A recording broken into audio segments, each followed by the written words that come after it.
Welcome to Civil Discourse, where we attempt to bring civility and mindfulness back into the political discussion.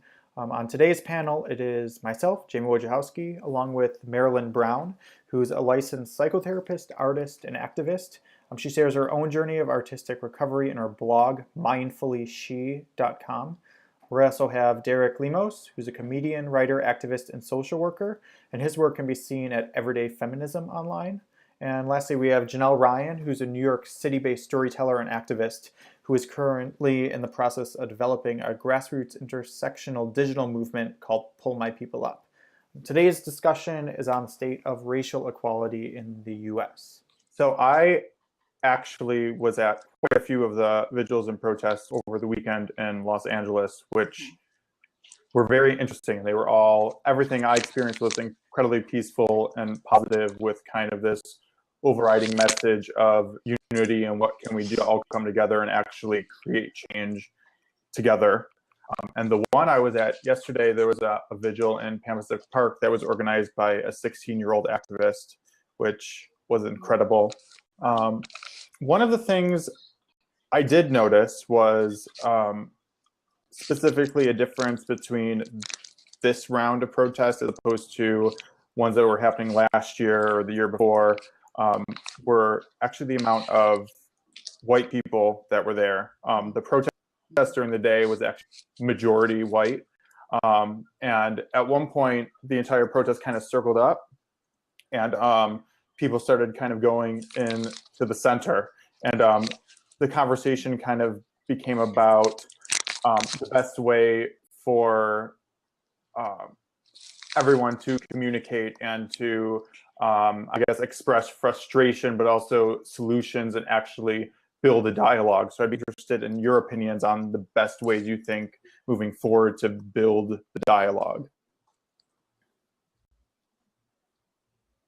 I love how we're all so gracious and never want to go first. I know. That doesn't mean I want to go first, but well, I'll start. So I think building the dialogue starts with empathy and compassion. A lot of times, we are so quick to judge, and we have to find a way to let that go. And so me, as a mindfulness-based therapist, mindfulness is all about letting go of your judgments and really just looking at what's there and increasing your awareness. And so it's so important for us to even be able to have a conversation, because we have very polarized conversations and we don't go anywhere when we have these polarized conversations. And so we have to be able to find that connection with each other and be able to express some empathy and compassion and non-judgment in order to have a conversation. I agree with Marilyn. That's 100%. what I think is a start. I agree with Marilyn 100%. I think that I see a lot, especially online, that there's like a culture of, calling, being so quick to call somebody out for something, like especially publicly and in a non-constructive manner, like, oh, your protest wasn't what a protest is supposed to be, or, you're not a real organizer, or you're not doing this, or you're not doing that. And it's like, I feel like we all need to do what we are able to do at that time and space. If you are, if you're good at organizing a non-permitted march, a non-permitted protest, then do that. If you are good at, writing articles and amplifying, the real story out there, then do that as well. I agree with Marilyn that we need more unity and empathy for each other for what we're capable of doing for, this particular movement or any movement. To kind of piggyback on what Janelle was saying, there's definitely a lot of criticisms that come with, online activism, or, it's a lot of it is compared to, well, you're not marching, so you're not really an activist. You're not writing letters, so you're not really an activist. You're not helping register people to vote. You're not really an activist. And a lot of that is, it's classist and it's ableist, and it's really just a method of derailing the conversation of what is a legitimate form of protest and what isn't, when really what we need to be focusing on is allowing people to have room to speak. And that's the biggest thing is, so often do our allies, they feel the same way that we feel. And sometimes that can be a detriment because they tend to take over the conversation. Or, like I have been very quick to jump to my friends, to somebody's aid, when they don't necessarily need it. They can hold their own ground. I'm certainly guilty of it. I know that other folks have been guilty of it too. That kind of ties in with what you were saying, Marilyn, about not mindfulness. Knowing what your role is and knowing how to be a good ally is definitely a great place to start. Yeah. But as far as where does the conversation go from here, most of us are aware of what the conversation is. It's those of us who don't. It's those who don't necessarily understand the message yet because it is so polarized. It's getting them to, and it's going to be a difficult battle. Getting rid of that defensiveness so that way we can actually engage in a conversation. Yeah, it was actually interesting because even at the protest, there was when we were serving up and everyone was kind of talking, there was even a little bit, just moments of kind of conflict. Because it seemed like almost ego and the privilege gets in the way.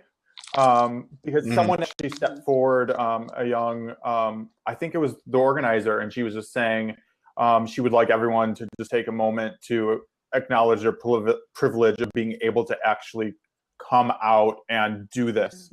And then there were a few, when people were giving testimonies, there were a few people who just naturally kind of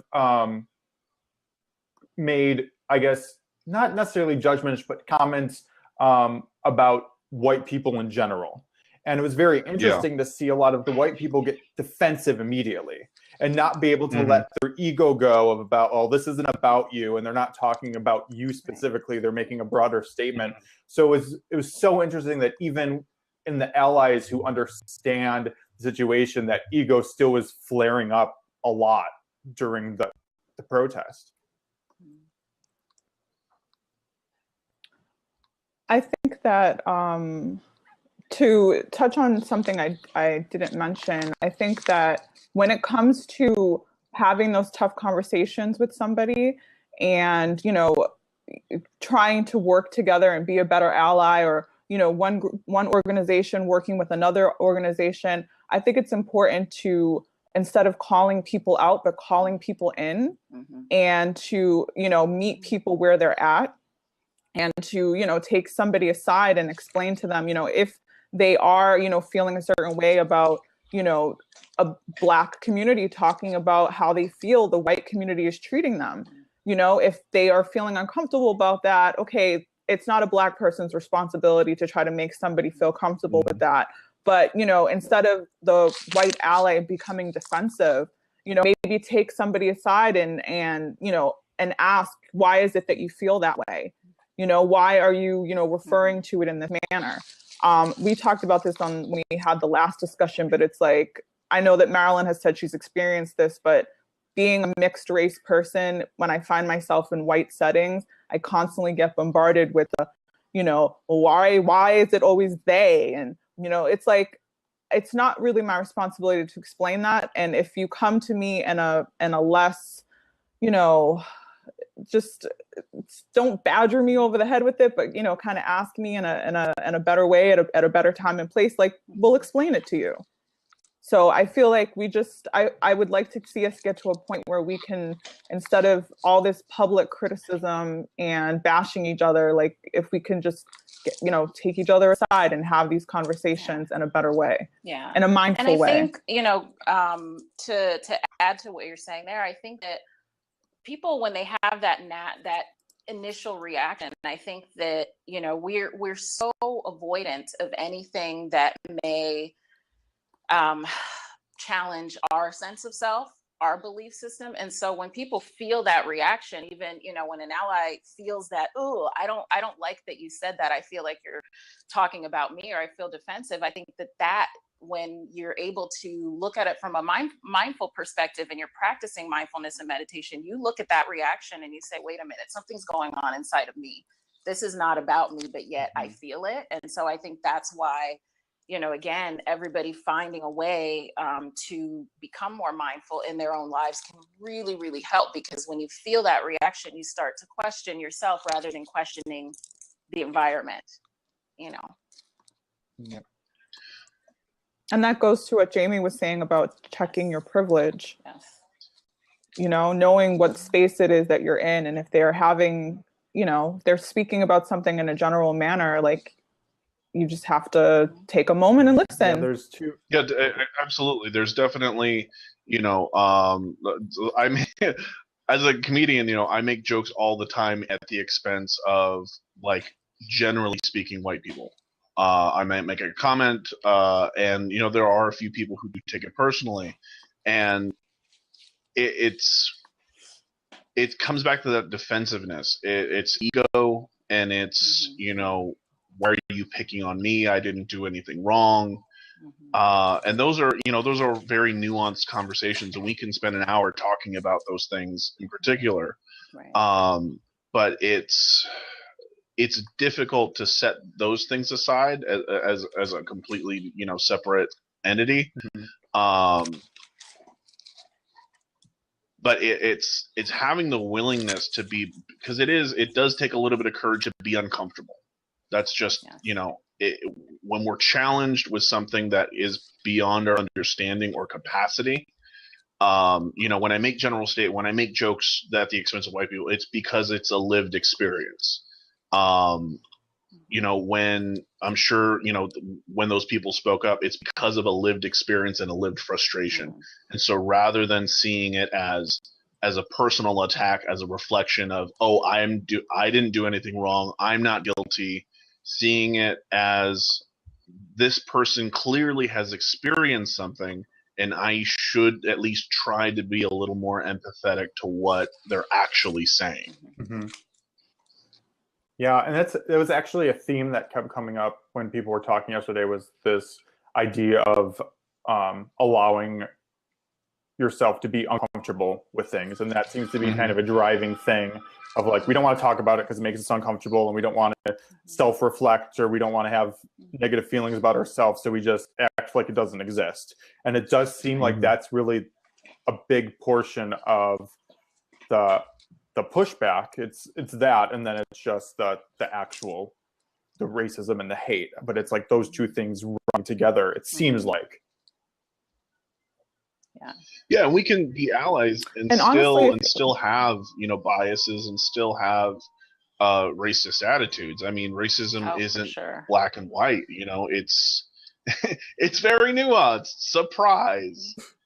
You know, you don't have to be a flaming racist waving a Confederate flag to there. You know, there's no one shade of racism, because there are so many different shades, and it's peeling that onion back and dissecting all of those layers within ourselves. That's probably the most important element to understanding why anybody, especially people of color, are angry or upset. And honestly, if an ally is so focused on how uncomfortable they are, that it starts to take over, you know, their entire participation in whatever it is they're doing, then they're not really an ally to begin with, because it's not for them. This is not their space. This is, you know what I mean? So, but again, getting back to, I would like to see more unison, not just between allies and, you know, the actual, you know, movement itself, but the entire movement.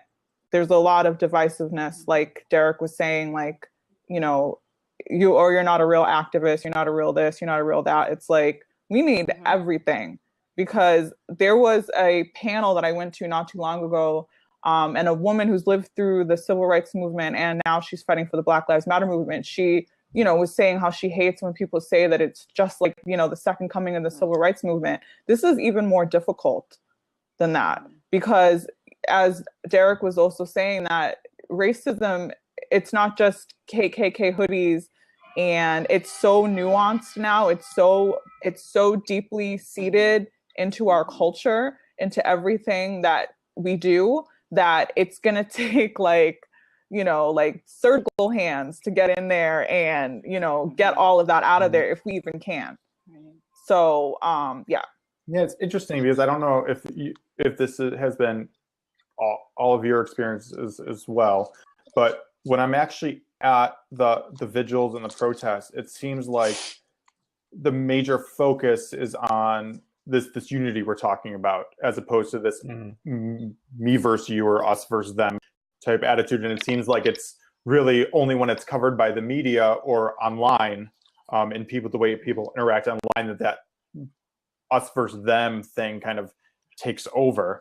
So how do you think we combat that? How do you get the message clearer through? Because it's definitely there. Like, I rarely see in the vast majority of people at the protest are there to be unified and all agree. They may not agree on every little part of the nuance, but overarching, they agree. And then you just see it online, and it's even between, like you're talking about, between the allies, it just gets heated, and you never see that as much in person.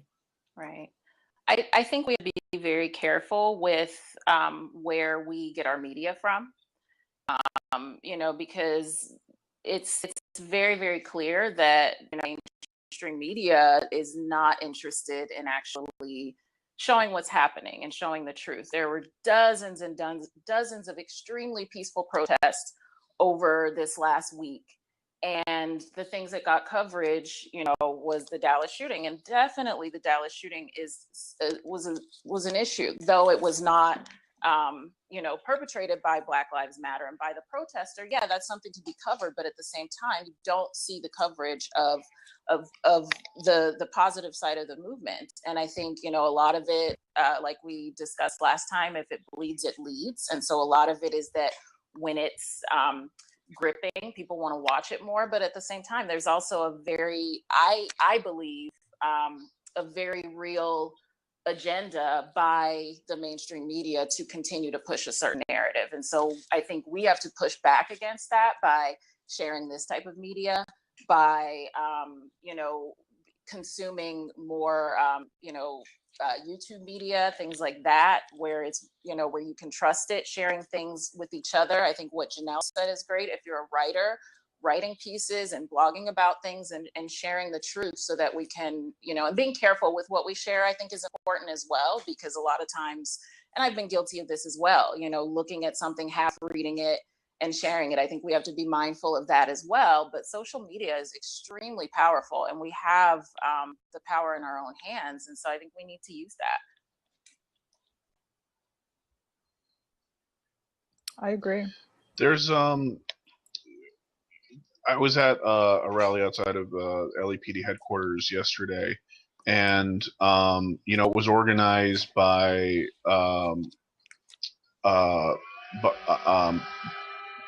forgive me if I'm screwing this up, Unidad del Barrio, which is a unified neighborhood, a Latin activist group, and they were the primary leaders for it. They helped organize it with the Brown Berets. And when it came time to march, and when it came time to get the message out, there was also a very small communist group there that was essentially co-opting that opportunity. And 2 or 3 of the ladies from the Brown Berets went over to this woman from the communist group, and they were like, "Look, we have a unified message here. Please don't co-opt our space." And it's so difficult in person, because for her it's a solid opportunity for visibility. It's a solid opportunity for her to recruit. Why wouldn't she use that as an opportunity to kind of signal boost her own agenda? But it's like, but that's not the reason why you're there. And it's kind of a selfish act to take that upon yourself. And use that opportunity as a recruiting method. Yeah, do you think, because I've thought about this a lot, but how kind of the social movements a lot of times are very divided and specific, but it almost makes it hard for people who are then a part of all of them to participate in all of them. You have the women's rights movement, you have LGBT, you have Black Lives Matter, you have all these things that so many people are a part of all of them, and it's almost like they have to not pick one, but at times you kind of have to focus on one before the other. So do you think that there should be more kind of embracing and coming together of the different social movements, or do you think that they need to be separate to be powerful, to stay on message? Well, it depends on the leadership. I mean, that's ultimately, I mean, because intersectional issues are everybody's issues. You know, there's no one thing that we can talk about, whether it's poverty or whether it's racism or women's issues that aren't intersectional, or, you know, LGBT rights. Everything is an intersectional issue. And so when it comes to, no one thing is more important than the other. They're all very equally important, and they all equally impact our lives. But it's a matter of leadership. You know, when opportunities do come up, and it's usually because somebody's died, like that's just how our news media works, and that's how, you know, people become vulcanized. Depending on what happens, the leadership for that particular moment has to take charge. You know, so for example, with all of these trap laws, with all the abortion restrictions, we have to rely on our women leaders. We have to look to them.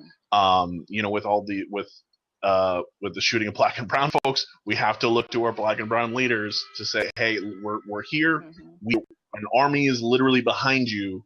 Tell us what you need. Tell us where to go. Tell us, you know, what we should be doing right now. And I understand that, you know, we each have our own pet causes, but I'm pretty sure most of us are in the same boat when it comes to those universal issues. I agree. I think that's the key to intersectionality is there's power in numbers, but you also do need to know your spot. You need to know where you're, Stay in you know, your lane. your place. Yeah. Exactly. Stay in your lane.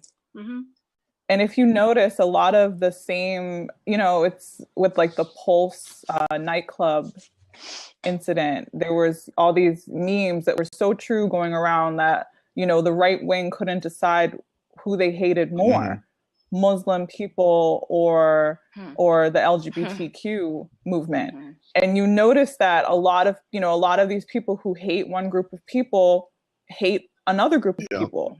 So it's like, it's in our best interest to all work together, you know, to fight, you know, white supremacy, you know, sexism, classism, everything. It almost seems like too, there's a big thing of fighting the conflict that goes on in people's minds, because when we were protesting yesterday, it was also the first time, at least during the day, where we were on the streets, and I would say 95% of the people driving past us were supporting us. They were beeping in support with thumbs up, peace signs, all this stuff. We only ran into one kind of counter protester, and it was a man with a little dog basically saying that, yelling about his son and that a Black man killed his son. So what about that? And wanting answers for that. So, and it was very interesting because we were walking and we were with a group, and it was very mixed of many different races. And then we also had some police officers with us.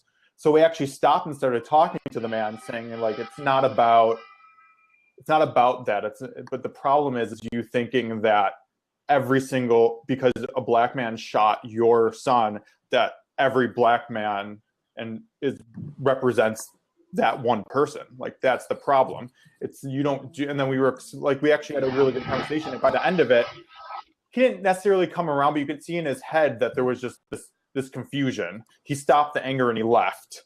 And he left with some cognitive dissonance. It's like that, but you get so much of it, and I was even seeing it with the allies and everything, and it's a good step, but it's how do you think you get people past that? Because so many people can get stuck in it, and they just go, go back. It's like the Pulse thing where they're talking about, well, if they were armed, it's better. And then when Black people get shot in the street, they're like, well, they shouldn't have been armed or whatever. And it's like, you can't have it both ways. Mm-hmm. When it comes down to it, they're full of shit. Right. I mean, you know, where's the NRA now for Philando Castile? Mm-hmm. You know, and I was reading an article today about the cop and his lawyer, like, oh, well, wait till you see this other bit of footage. You know, he wouldn't have been shot if he didn't have a gun. He was licensed to carry. And like you said, just, you know, a month ago, they were saying, oh, you know, if there were more people or somebody armed inside of Pulse nightclub, then they wouldn't have been shot. They literally don't know what they're talking about, and they just don't want to acknowledge that we have a problem here. Well, it's also the I think the reality is that for a subset of people, it benefits them to continue to acknowledge that there's not really a problem. And so, you know, again, coming from the mindful perspective, there's going to be people that always view it that way. And because you're right, they are full of shit. It is an intentionally, you know, not trying to see the problem. The NRA should be completely outraged. You know, he was licensed. They should be the biggest people on the front line. He was a good guy with a gun, right? He was a good guy with a gun, and he was shot down, and yet, you know, nothing, crickets. And so you're right. It is. I think not for everybody, because there's the intentional racism. There's people that want to keep it the way it is, that would probably be very happy to go back to Jim Crow or even beyond that, you know. And then there's people that are very unconsciously biased and don't realize how racially biased a lot of their beliefs are. And so I think those are the people that we can really reach through these conversations and that empathy. You know, that guy that you saw yesterday at the protest, you're right, he probably left really like, I don't know what's going on here. I don't know if he, you know, continued with it, but that's something. And if you can kind of keep getting people to question their beliefs, we can move forward. But again, there's going to be people that are vehemently against it. Mm-hmm. And I do think it's the coming together, because I think I'll just say real quick, the big thing that got him was the fact that there were two cops with us, and the cops talked to him and basically told him that they didn't agree with his, or they didn't say they didn't agree, but they just tried to get him thinking about it differently in a more open, less, this is what happened mind, even though that's not. Yeah. Sorry, Derek. He left with his mind blown. There's a tendency on a lot of folks to find the simplest solution. You know, and you see it with any news story. It doesn't matter what it is. It could be, you know, the gorilla thing. It could be the little kid getting dragged away by a crocodile. Bystanders always have the solutions. You know, you should have had a gun. Why did they have a gun? It's the bystanders will always have the solutions. But, you know, making a solid point. You mentioned the NRA, Janelle. Brown folks have never had the benefit of gun laws, you know, and this goes back all the way to colonial times. You know, I mean, you know, there's the black codes, you know, in Louisiana saying, you know, black men weren't allowed to get into groups. If you had different slave owners, you weren't allowed to, you know, get together because there might be an uprising. You know, black men for ages weren't allowed to carry guns. You know, so it's not a surprise to me that the NRA is silent on these issues, even though they claim to have some, you know, black members, and I'm sure that they do. But historically, gun control or gun rights have always been afforded to white men. And protection, even in open state. You know, there was that woman who fired a warning shot into the wall from her abusive husband, and she got sentenced in an open carry state, and she had cited the stand your ground laws. Yeah. It was in Florida, the same state that George Zimmerman. We know about that. Yeah. Right. Yeah. I think it's frustrating. So what are some, I guess, because I do think that is the oversimplification, is just I mean, I think that's just a problem with our culture is we oversimplify everything. We don't like to look at the connections or actually analyze or critically think about anything or do our own research. But what do you feel personally are some of the solutions? Like, what are some of the actual things that we could put into place to help the situation? I mean, it's not going to be one thing. And I think I hate when they try to act like, oh, if we do this, it'll fix the problem. It's going to be many different things among many different areas that have to do it because it's such an integral part of our society. But I think it can start with, having tough conversations with people around you, starting small, your coworker, your boss, or, racist Uncle Bill or whatever, who says problematic things every now and then, correcting them on those problematic things. I never used to correct my grandfather when he would regurgitate things he heard on Fox News. And I just and I'm like, well, he's old, it doesn't matter. But then I just got to the point where I was like, this is the only source of information that he has. I'm literally doing him a disservice if I do not present him with some alternative source of information. So every conversation we'd have, I'd tell him something new that I read or something that I learned. When he would say a comment that was incorrect, I'd be like, actually, that's the news literally only told half the story. I'm going to tell you, what happened. And you'd see like his eyes kind of like, wow, like I didn't even know that happened. And so I think that helps, if we start just, start small, start talking to the people we know and, kind of take it from there. Because you plant one seed in somebody else, they're going to go and plant a seed and the next person. Because even though, there are literally people in this country who want to take it back to the slavery days and, make America great. What does that mean exactly? I think, I think that people and their covert, unawareness of that they have racist problematic tendencies is even more dangerous because that continues to keep us where we're at. Because they think, what's the big deal? We have a Black president. Look at Beyonce, look at Jay-Z or whatever. But they don't recognize that that's literally 1% of the population. The rest of the population is suffering. It's the responsibility of those in privilege to use that privilege wisely. It's the part of the able-bodied to speak up for the disabled. I mean, not to co-opt and not to like stand in front, but to signal boost and to use their privilege. Because they're like when Black men and women, when people of color speak up, those conversations get very frustrating, and it's very easy to be labeled as an angry Black woman or an angry Black man, and those conversations shut down almost immediately.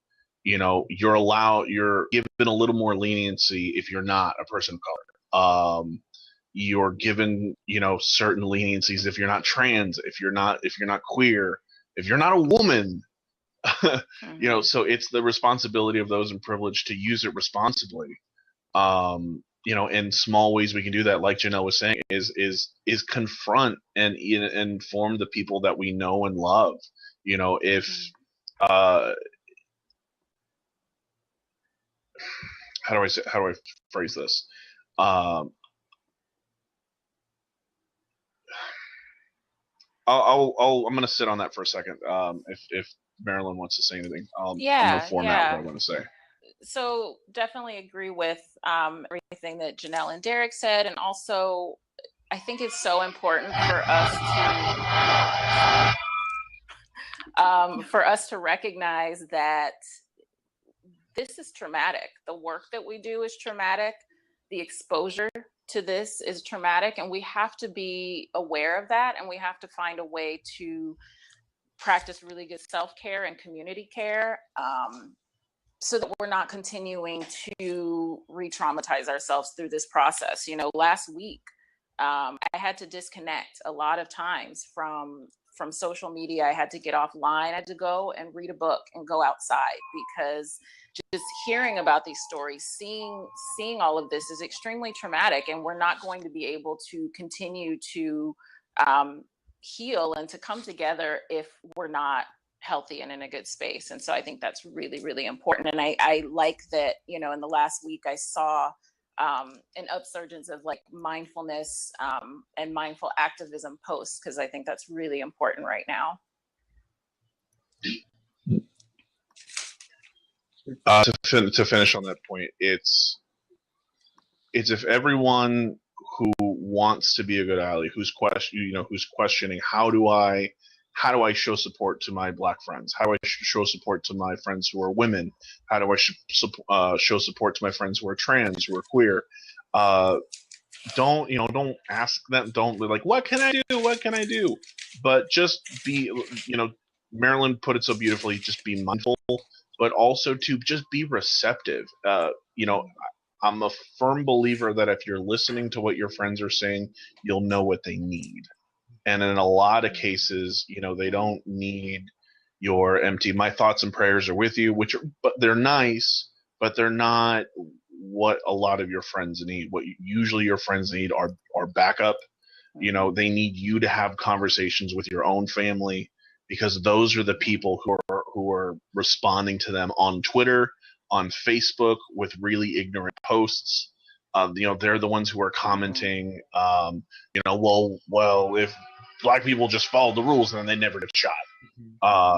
And it's having those really hard conversations with the people who are closest to us that will have the most dramatic impact, because they credit your relationship more than they do a stranger's, even if it's a lived experience from a stranger. Yeah, and I think that was a very common theme at the protest yesterday. A lot of people talked about that. I think it stems from the media and just our culture of that we have this. We hear half the story and then we have to comment on it, as opposed to actually just listening to it and thinking like, so what is this person actually saying, and how does it relate to how they feel and what their experience is, and then not actually taking it in and not judging it first. And then once you have that whole thing, then you can put an analysis of whatever you need to be helpful. But yeah, I think it's the listening, because so many people, even when they think they're listening, only listen to half of it, and then they miss the whole other side because they were too busy thinking, well, how am I going to respond? What's my thoughts? What's my everything in it? That's right. There's a willingness. There's an unwillingness on behalf of a lot of people not to be wrong. I find a lot of there's a lot of humility in just saying I might be wrong. Like, having a garbage opinion is one thing, but having a garbage opinion and also having the caveat of, but I might be wrong, it shows a willingness to say, hey, convince me, prove to me that I'm full of shit. And so often, even in the face of facts, people tend to dig in their heels and double down on whatever it is that they're saying, because being wrong is painful. Being wrong means I have to concede something. Right. And the truth is, it's the only thing you're conceding is being wrong.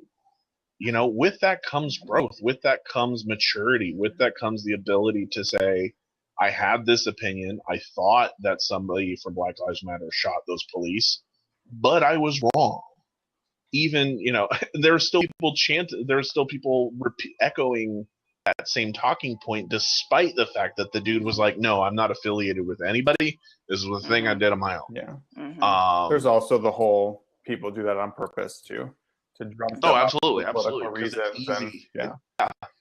It's very easy to stir up other people's feelings, or there's the optics of like when people comment on a thread in a social media post, or have conversations in public or at work, they want other people to join in on that conversation.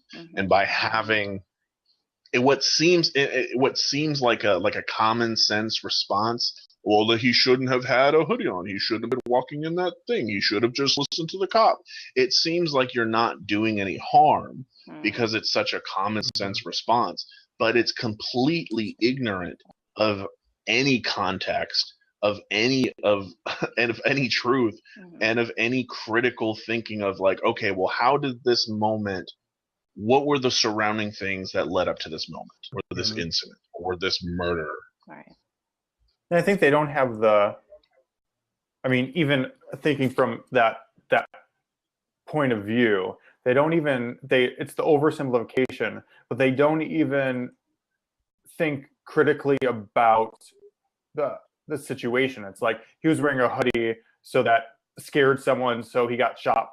And then they don't take it to the next level of like, then that cop, nothing happened. So is that was what that person did, is what happened to them, is that justice? Is that equal to is the cause and the effect equal? Or is someone, yeah, you may have been disrespectful to the cop, but that doesn't mean you get shot.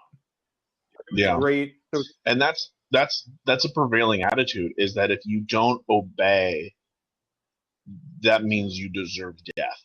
And that's a really scary mentality to have, especially when you hear the kind of vitriol and hate speech that's entered our political arena and is winning amongst very small-minded folk. That leads to like extreme authoritarianism. That leads to a lot of pain and suffering on the part of people who are marginalized. Yeah. And what's interesting is those same people who, oh, well, if he wasn't wearing a hoodie, if he wasn't doing this, if he wasn't doing that, are the same people who believe that cops, no matter what they do, literally no matter what they do, can never do wrong. No other profession do you see this kind of behavior. On the back of garbage trucks, there's, little bumper stickers, call me and tell me if I'm doing a good job. Doctors have, medical panels and all that kind of stuff. Like, you cannot criticize a cop. And it's crazy because they literally hold your life in their hands.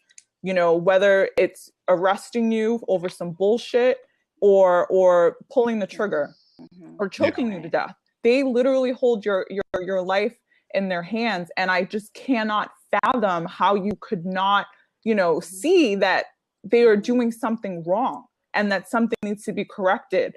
And on top of that, I feel like there is there's this idea that like, oh yeah, peaceful protest, oh, we don't want to combat violence with violence. But what they are doing and the culture behind that is violent as fuck. And so there's so much focus on, well, we have to be peaceful. We have to be peaceful. We're being peaceful. We're just minding our business, on the street corner, selling CDs or whatever the case may be. And then somebody comes and murders you, like Philando Castile was on his way home, with his stepdaughter to be and his wife to be in the car. He was minding his business. Yeah. And and then someone comes in his personal space and is violent as fuck. And they criticize what he did, but they would never criticize, why did the cop stop him in the first place? And adding to that, it is extremely violent. And also, this idea that like Blue Lives Matter, this is a counter to Black Lives Matter. I'm pretty sure I can't take my blackness off. I was born Black, I'm gonna die Black, not gonna go away. And so equating blue lives, equating your profession to a choice that you made to my life and saying that that's even a counter to is disgusting. It continues to dehumanize, and people don't even see the error in that, of course. So if we're saying blue lives matter, then do we have to say everybody's job matters? That's pointless. That's not what we're talking about. But you equate someone's profession, a choice that they make, to my job, a choice that you make to go into a risky profession. There are a lot of dangerous jobs out there. No one is saying that that cops should be killed, but at the same time, that is a choice that you're making to take on a dangerous profession, similar to if you're a firefighter. That is a dangerous profession. Nobody, flips out on the fire. You know what I mean? It's like that. It's frustrating that our lives are equated to a profession. Yeah. We've been propagandized, from the time we're children to think that police are the good guys. Mm-hmm. They're the heroes in movies. They can never do wrong. They always, they're always trying to do the right thing, and that might be true. But it's so lacking of nuance. It's so lacking of human bias. It's lacking of any kind of complex understanding of how people actually work. A person may have good intentions but still be racist. And like you were saying, Janelle, it's this idea that, like, well, if you don't support police wholeheartedly, then that means you hate cops and you wish them dead, which is it's the same thing that that MRAs do, or like very fervent anti-feminists do. Well, if you want rights for all women, then you must want to kill all men, which is and you have to debate that. Like, they push the conversation so far to the right that having a modest conversation is still in crazy territory. No reasonable person who just simply wants accountability for when somebody makes a mistake that ends in the ending of somebody's life. Nobody who wants accountability for that is saying police deserve to be killed. That's not a conversation that any of us are having. We may, in a moment of passion and in a moment of frustration, say, well, fuck all cops. But what we're commenting on is the system that allows these bad police, allows police who brutalize, who murder, who rape civilians to keep doing it. And it's the same. It's the same. Anytime you make a mistake, anytime you criticize somebody, the intent is for that person to improve. And the reason that we're criticizing the police department is because we want them to improve. It shouldn't be that hard of a concept to grasp. If firemen were killing people routinely, we would be out on the streets calling for fire department reform. If anytime a teacher is found like having sex with her students or his students, we come down on teachers. Anybody who makes a mistake at the public's expense is on the chopping block. But more often than not, it's police because of these bad policies. And it's a failure on the part of the general public that they don't realize that. I think the thing, too, with the Blue Lives Matter thing is that, one, I think it's politically easy to get people to go there just because it is an oversimplification and it's not it's anti-critical thinking. Because if you actually look at Black Lives Matter and what the movement is doing, it's also pro-blue lives, because what they're trying, the things that they're actually proposing and trying to get done is better education, to actually get bad officers held accountable for things so that they don't contaminate the rest of the force. And it actually will help. It will make them safer. It'll make them not be as fearful as they are, and make them not escalate situations that they didn't initially intend to escalate. And if they are trying to escalate situations, it gets those people off the force. Like, so it helps. It's just such a political thing, which is what makes it so frustrating. Right. And getting rid of quotas, as you talked about, the things that the movement wants to help with the police is getting rid of quotas. You hear some police, the ones that have been brave enough to speak out about their experiences and hearing the pressure that they're under to reach these arrest quotas, and how they're being, told to go into certain neighborhoods and just arrest people constantly, and what kind of struggle that puts on for them. So I think it is important to recognize that, that's helpful, because you think about, there are probably, I can imagine there's police officers who join the force and really were thinking, oh, this is going to be so great and I'm going to help people, and then that environment becomes toxic for them, and that's difficult. I listened to a panel of police officers talking about how oftentimes the officers of color are scrutinized harder and punished more so when they don't follow the quotas and when they don't do these arrests and detaining people. So absolutely, as horrific as the Christopher Warren case was, a lot of he said in his manifesto had to do with that, had to do with he joined the police force with good intentions, but he saw how corrupt it was, he saw how racist it was, and couldn't handle it. I mean, you can write, it's easy to write off what he said because he murdered somebody, but I don't think that writing him off writing him off completely ignores the truth behind what he was saying.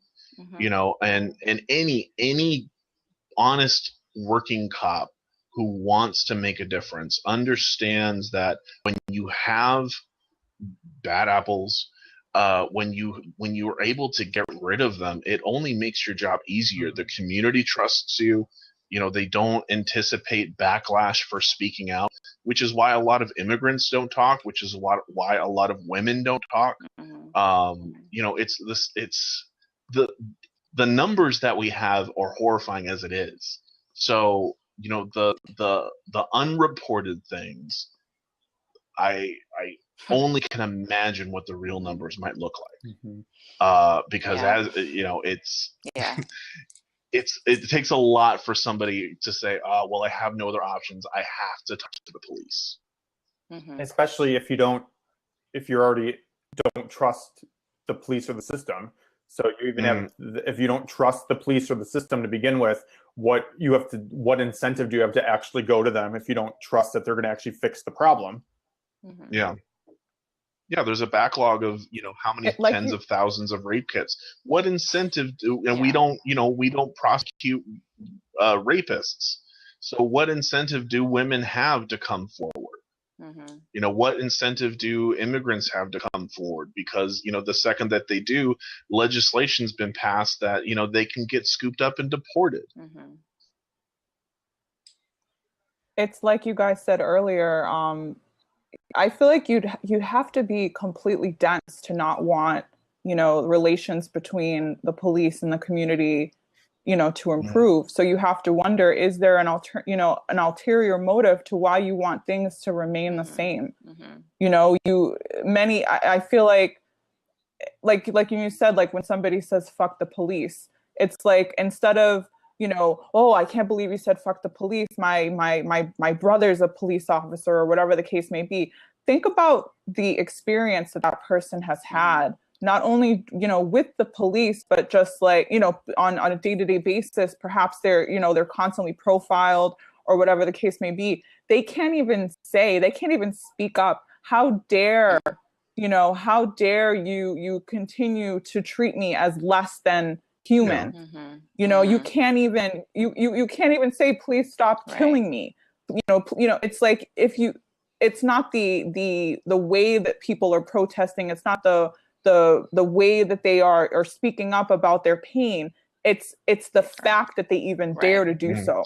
Well, Black people aren't allowed and I just don't understand that. Black people aren't allowed to express anger or frustration or pain, because then you're seen as savages, and it's steeped in so much racism and anti-Blackness that people feel absolutely helpless. And I find it really funny that, like, the same people who are like, well, I just don't see why you would turn over cars, I just don't see why you would attack your own city, are the same folks who get really upset when their takeout is wrong. And they demand to. And they're the same people who attack those cities. Yeah, the injustice. They're the same people who attack those cities. It's like crazy to me. Yeah, the injustice felt personally by a missing, a sandwich or a missing sideware of Spring fries roll or is something. nothing paled in comparison, to people actually dying every single day. I think too, some people, I think Exactly. a lot of people, because there's this oversimplification that happens in the lack of critical thinking, get this idea that with racism, that it's like, if we make, it's not, they don't think, oh, if everyone's equal, everyone's equal. They think, oh, if we start giving rights to Black people, that means you have to take something away from us. And if we do this, you have to take stuff away from us. And you're in it. I think that's where a lot of it actually comes from what, at least from the people I engage with. And I talk to a lot of people, and I try to get, I never try to necessarily criticize them right out. But I'm more interested in getting, why do you actually feel the way you do?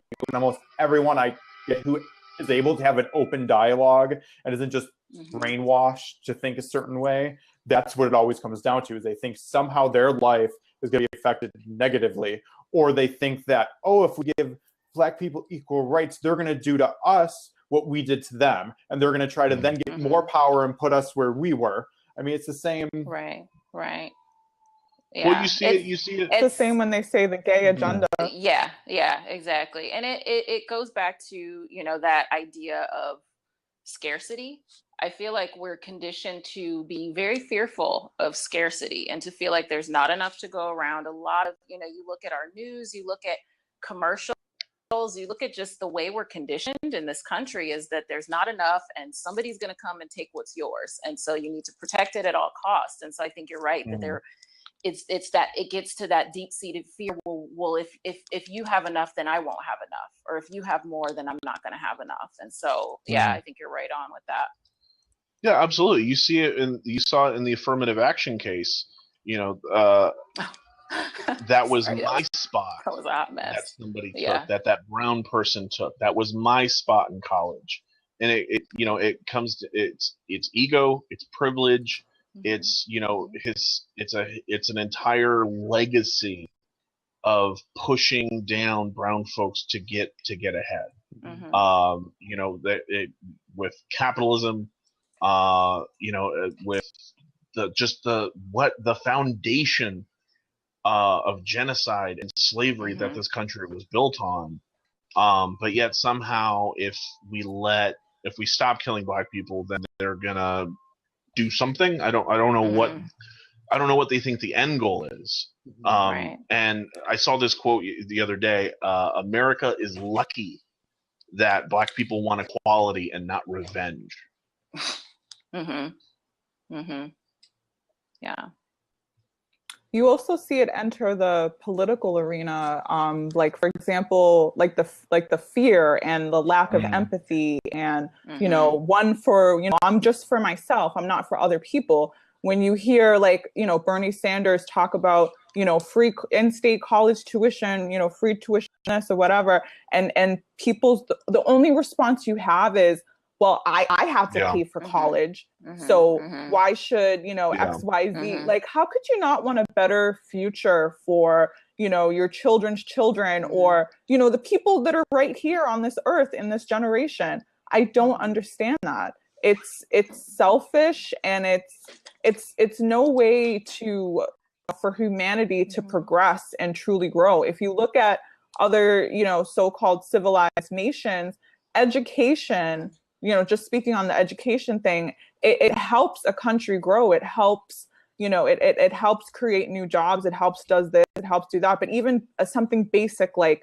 free college education, which we used to have in this country at one point, it's completely out of the question, because why should they have that if I didn't have that? Well, you look at it from an economic standpoint, over the last, since Reagan, really, I mean, the whole last 40 years of Reaganomics have completely gutted the middle class. And so you have white people who are working very hard, who have seen their hours extend, who have seen their paychecks drop. I mean, we've been dealing with this forever.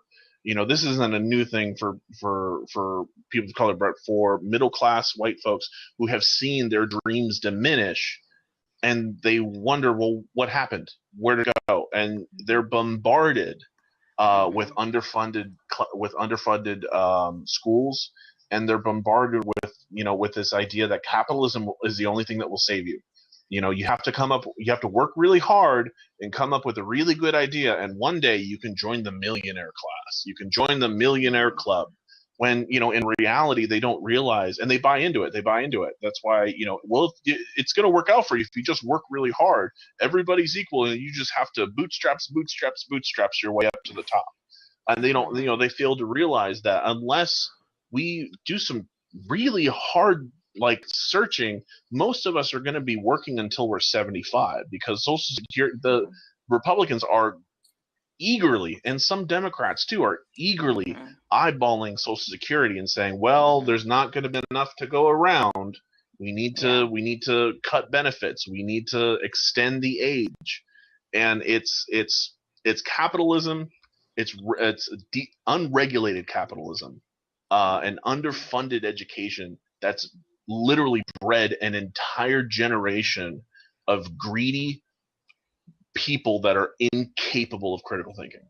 It's interesting because I think this goes back to what we were saying earlier, is it's that this oversimplification, the lack of critical thinking, and this partisanship where you see it, you see it in both sides of politics. It's like they glorify things, or they make it idealistic that this is our idea and this will solve everything. Capitalism, unregulated, is the only way to go. And it's like that's not helpful, because no system is perfect.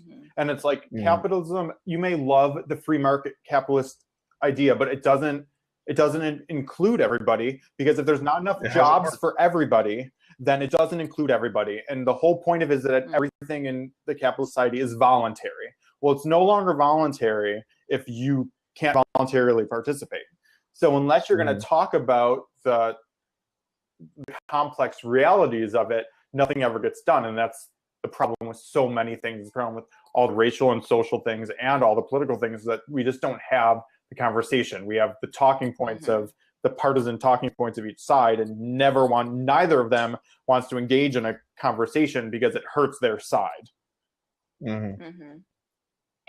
Yeah, that can also be attributed to how corrupt and how bought our political system is. You can see it in how ardent Bernie Sanders supporters are and how ardent Trump supporters are. There's a wave of populism, and there's, for both left and right, there's a wave of populism that is sweeping over this country, and everybody knows that they're getting screwed. To get away with things, the people, and I say that very generally, the people have to feel at least sometimes that their voice can be heard.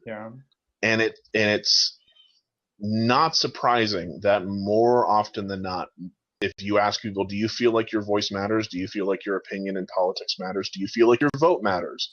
The answer is unanimously no. You ask people of color, hey, despite all these protests, do you feel like your voice is being heard? Fuck no.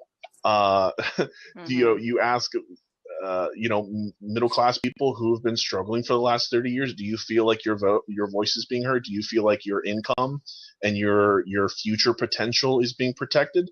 Fuck no. There's so much in the way of people not becoming awake, but no longer having the choice of staying on the sidelines. Because people have known for years that our government's corrupt. People have known for years that our senators are bought and paid for. But it's only now, because they've been backed into a corner economically and socially, that they've said, all right, I'm going to vote for this guy, or I'm going to vote for that guy, or I'm going to, but they're both outsiders, and they both want to change things dramatically. And we'll end on this, because it's something that an elderly Black woman said at the protest that I just loved. And she was talking about how so often in American politics, and I think this is true all around the world and just humans in general, they focus so much on the macro problems without realizing that they are caused by these micro problems. And I see it in politics as we're always like, we need to overthrow the government and do these things. But when you look at the way politics function in this partisan nature, if you go home and you have conversations with people, that's how most people communicate at home or with their friends or with stuff. And then it's like, there's this idea of like government as this separate identity. I mean, government's made up of people.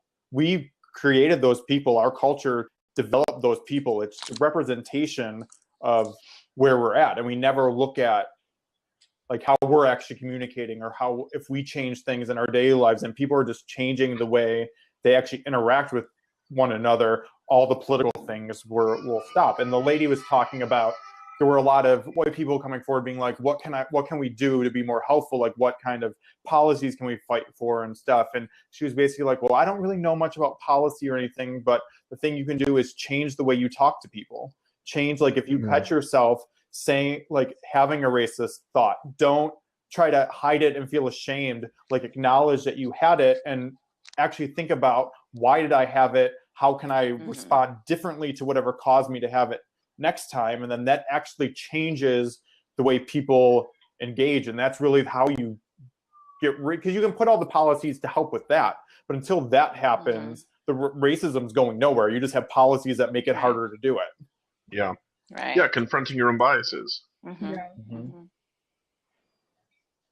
We need to change some hearts. And I think, you know, again, going back to the mindfulness approach, I think that's how each person can take responsibility to change their own heart, is by letting go of your biases in every area and by learning how to become more mindful in your own life, because that really will make a huge difference in how people and how we're able to have a conversation. Did anyone want to make any closing kind of thoughts? My closing thought is, since I reference mindfulness a lot, but this is not a talk on mindfulness, you can learn more about mindfulness and meditation specifically. Meditation is one form of mindfulness.